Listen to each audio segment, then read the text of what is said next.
रितु जी आप सबसे बात करना चाहते हैं, करोगे पगले, ताली बजाओ।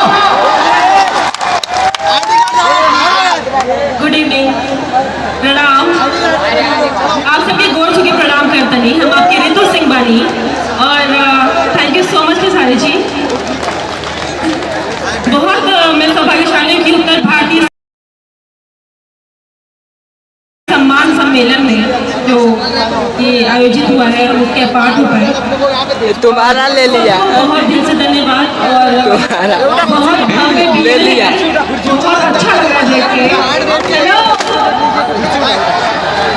मजा आ रहा है, आएगा क्यों नहीं, स्टार ऑब्वियसली आएगा। और अभी आप लोग क्या देखना चाहते हैं? चलो लवली, अच्छा है। मुझे लगता है कोई इंटरेस्टेड है करेंगे अभी डांस देखने में।